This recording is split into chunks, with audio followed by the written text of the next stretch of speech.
Bonjour la famille, j'espère que vous allez bien.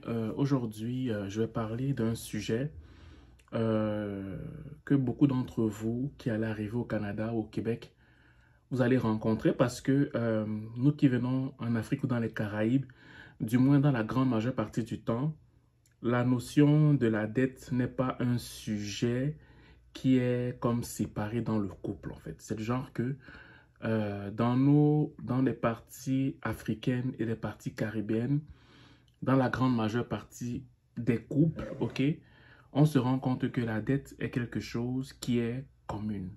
C'est une dette pour le couple et on va faire tout ce qui a lieu d'être fait ensemble pour pouvoir payer cette dette. Mais en Amérique du Nord, c'est tout autre chose.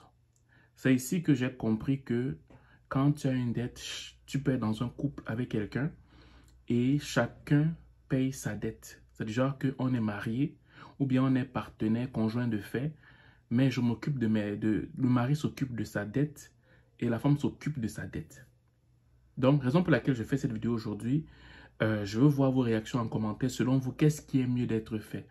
Est-ce qu'il est mieux que quand tu es dans un couple, chacun paye sa dette ou bien le couple paye la dette en fait? C'est la question qu'il faut se poser. Parce que si tu ne te poses pas cette question-là, crois-moi que tu risques d'être surpris quand tu vas t'engager dans le foyer. Parce que tu vas te dire que c'est comme on fait en Afrique ou comme on fait dans les Caraïbes. Si j'ai ma dette, je vais venir avec ma partenaire ou mon partenaire. On va ensemble payer nos dettes mutuelles. Mais ton partenaire va peut-être te dire que non, mais attends un peu, moi j'ai travaillé fort pour rembourser toutes mes dettes. Même si tu es ma femme ou même si tu es mon mari, tu vas devoir toi-même te débrouiller à payer ta dette parce que je ne suis pas responsable de ta dette. Mais toi, tu peux tomber des nuits en te disant, mais comment ça, on est mariés? Mais ce n'est pas un allant de soi, en fait. Ce n'est pas un allant de soi.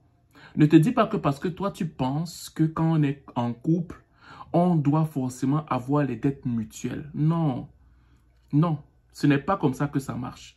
Et je t'interpelle aussi à, comment dire, à choisir aussi ton partenaire de vie en conséquence. Parce que si tu ne choisis pas ton partenaire de vie de façon très scrupuleuse pour savoir aussi c'est quoi son endettement, qu'est-ce qu'il a comme dette, tu risques de te retrouver aussi, parce que je regarde aussi une autre façade, hein, okay, une autre facette de la question.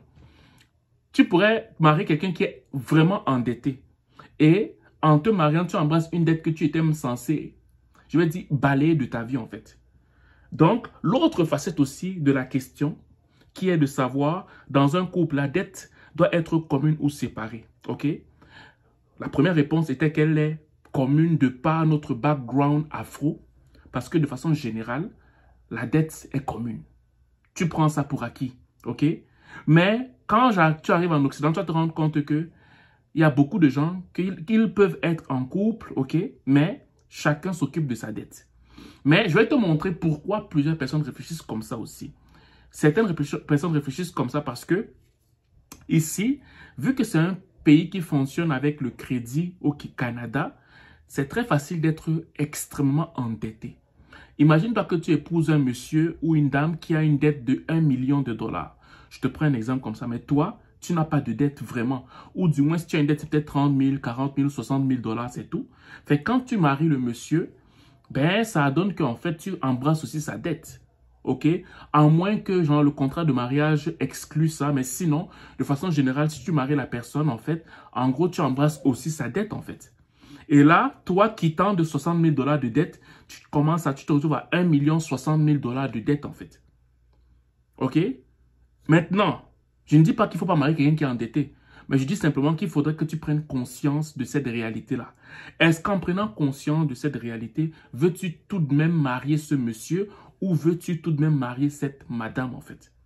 C'est vraiment comme ça qu'il faut penser. Du moins, je pense. Donc maintenant, à vous qui m'écoutez, qu'est-ce que vous pensez? Qu'est-ce que vous en pensez? Je veux voir vos commentaires. Est-ce que vous pensez qu'on doit... est-ce que pour vous, de prime abord, de façon automatique, la dette doit être commune ou bien la dette doit être séparée? Ok? Et si elle est commune, pourquoi? Si elle est séparée, pourquoi? J'ai hâte de lire vos réactions et j'espère que ça va nous instruire, nous tous. Pourquoi? Parce que quand on dit qu'on aime, des fois on a peur d'aborder certains sujets, mais c'est très important. Ce n'est pas parce que tu es matérialiste que tu poses ces questions. Il en va de ton intérêt personnel. Parce que là, au travers de ces questions, tu peux aussi savoir si quelqu'un est matérialiste ou si quelqu'un est négligent. Parce qu'il y en a qui vont, tu vas te marier avec un monsieur, une madame, tu vas te rendre compte que dans le foyer, peut-être que le gars est, quand il s'agit d'argent, il te met de côté. Hein. Ou quand il s'agit d'argent, il te considère. Hein.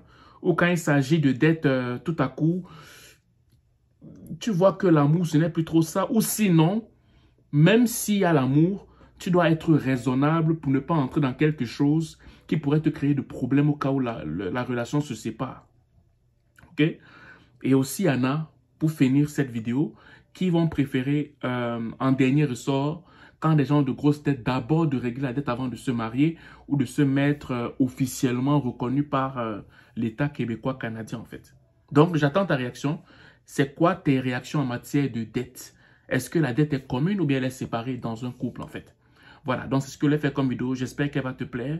Sur ce, tu souhaite de passer une excellente journée ou une excellente soirée, dépendamment du lieu où tu m'écoutes. Ciao.